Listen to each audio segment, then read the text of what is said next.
Aha, bwana Gerebwe. Asalamu alaykum. Wa alaykum salaam wa rahmatullahi ta'ala wa barakatuh.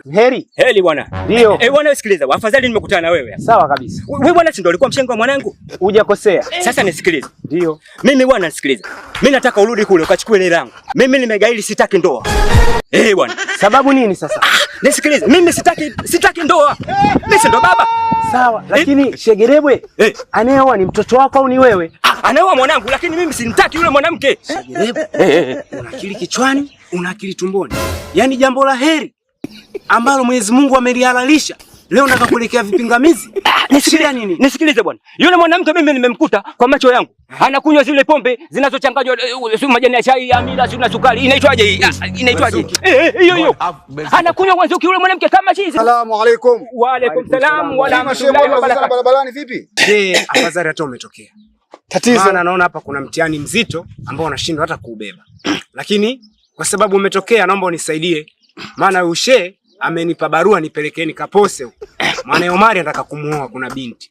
Lakini leo tumefika hapa tayari imekuwa kelele. Sasa hebu naomba naye nisaidie ndugu yangu. Jambo la kosi, jambo la heri. Heri sana. Tatizo nishe wangu. Wewe bwana nisikilize. Sawa? Naam. Mimi babake Omari.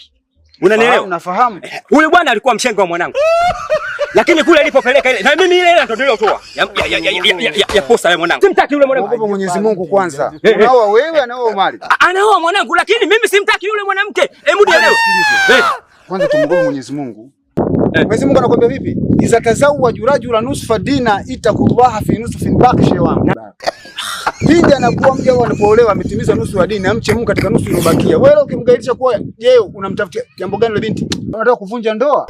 Mwanamke yule baba anakunywa pombe kama wazuku kama chizi. Nusu la kwenu nyinyi mkamchukua yule binti akatoka kule anakufula vile vitu akaacha kupitia wewe na mwanao. Mwanamke anavuta sigara kali kama chizi. Sasa wote kwa unashindana Mwenyezi Mungu shehe wangu, kumlazi shehe wangu. Shegerebwe. Mtihani huu shehe wangu. Sikiliza. Soma dini vizuri sana. Naam. Hii inavyoelekea hutaki kuitumia dini inavyotaka. Wewe utakuwa ni mfano mzuri, utakuwa ni faida nzuri kwa Mwenyezi Mungu kesho na kesho kutwa. Endapo yule binti atakapolewa na mtoto wako yeye Omari, akimtoa kule katika njia ambayo sio sahihi, kumleta katika njia iliyonyooka, utapata thawabu nyingi sana kwa Mwenyezi Mungu pamoja na Omari. Kwa hiyo mtakuwa mpaka kwa kizazi kizuri sana umekijenga, umekitoa kwenye shimo, umekileta kwenye ardhi nzuri. Sasa shehe wewe tena unataka kuharibu mambo? Unajua yule mwanamke kile kitendo cha kumkuta mimi anakunywa zile pombe zile. Allah. Sawa shehe. Nimeelewa ndugu zangu. Basi sawa.